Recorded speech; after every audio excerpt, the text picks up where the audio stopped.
ስትሞክር ትችላለህ። አንድ ወቅት ምን ሆነ መሰላችሁ? እኔና እናንተን የሚመስል አንድ ሰው ተኝቷል። ውድቅት ሌሊት ነው። ልም ያለ እንቅልፍ ይዞ እና በህልሙ ቤት ውስጥ ፈጣሪ መጥቶ ቤቱ በብርሃን ሲሞላ፣ በብርሃን ከተሞላው ቤት ውስጥ ደግሞ እንደዚህ አይነት ድምፅ ይሰማ ነበር።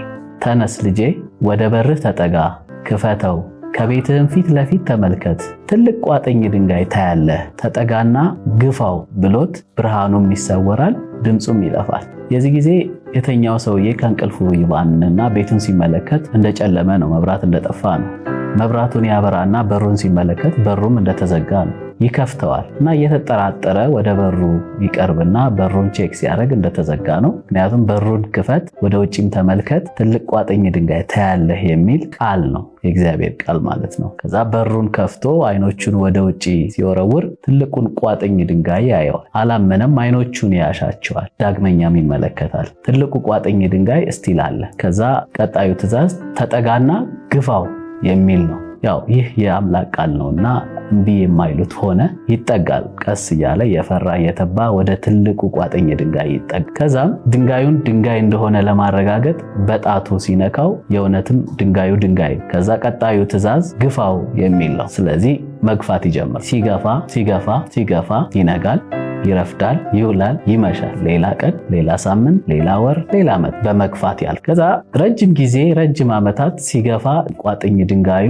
አንድ ኢንች እንኳን መንቀሳቀስ ባለመቻሉ ገፊው ይሰለቻል። ያው ሰው ደግሞ ስጋ ለባሽ ስለሆነ ደካማ ነው። አንድ ነገርን ለተወሰኑ ጊዜያቶች ሲያደርግ ቆይቶ በሚያደርገው ነገር ላይ ለውጥ ካጣበት ተሰላችቶ ወደ መተው ወደ ማቆም ይመጣል። ይሄ ሁላችንም ባህሪ ነው እና በቃ ገፍቼ ካላንቀሳቀስኩት ምን አደከመኝልና ወደ አቋረጠው እንቅልፍ ይመለስ። ልክ በተኛበት አጋጣሚ አሁንም ፈጣሪ በህልሙ ይከሰታል። ቤቱ በብርሃን ይሞላል። ድምፁንም እንደዚህ ብሎ ያሰማዋል። ምነው ልጄ ትእዛዜን መፈጸም ለምን አቆምክ ይለዋል። በዚህ ጊዜ ይህ ሰው ደካማ ሰው እንዲህ ይላል፣ አይ አምላኬ፣ እኔ እኮ ረጅም ቀናት፣ ወራት፣ ዓመታት ስገፋ ስገፋ ስገፋ ስገፋ ኖር፣ ግና የምገፋው ድንጋይ በገፋሁት ልክ አንድም ክንድ ያህል አልተንቀሳቀሰልኝም።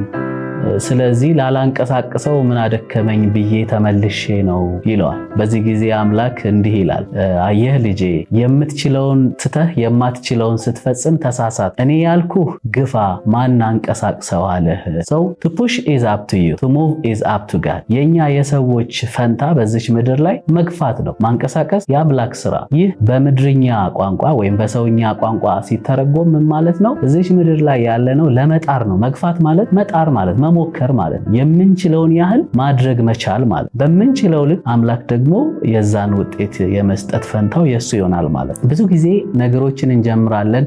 በነገሮች ላይ ማየት የምንፈልገውን ለውጥ ቶሎ ባለማየታችን ቶሎ የማቆም ክፉ መንፈስ ተተናውጦናልና ይሄንን ባህሪ መቀየር ካልቻል ህይወታችንን ማስተካከል እንደማንችል የሚያሳስብ ታሪክ ይመስላል። በህይወታችን የጀመርነውን ነገር ዳር የማድረስ ተውቦ እንዲኖረን የሚያሳስብም እንደሆነ ይሰማኛልና አንድ ነገር ስንጀምረው እንደምንጨርሰው እርግጠኛ ሆነን ብንጀምረው ሞር የበለጠ የህይወት ሰዎች ያደርገናል እና አንድ ነገር አልለወጥኩትም አልቀየርኩትም በማለት ወደ ተስፋ መቁረጥ ውስጥ ወይም ደግሞ ወደ ማቆም ውስጥ መመለስ እንደሌለብን፣ ነገሮችን እስከ መጨረሻው እየከወኑ መገኘት የሰውነት ትርጉም እንደሆነ መረዳት በህይወት ለውጥ ያመጣል እና ማንኛውንም ነገር እኛ የምንችለውን ያህል እንሂድበት። ፈጣሪ ደግሞ እኛ በቻልነው ነገር ላይ ተጨምሮ መለወጥ ያለበትን መቀየር ያለበትን ነገር ይቀይረዋል። በዛ አይነት ሰውኛ እምነት እዚች ምድር ላይ መኖር ብንችል በእውነት የምንፈልገውን ነገር የምናጣ አይነት ሰዎች እንሆናለን ብዬ አላምንም እና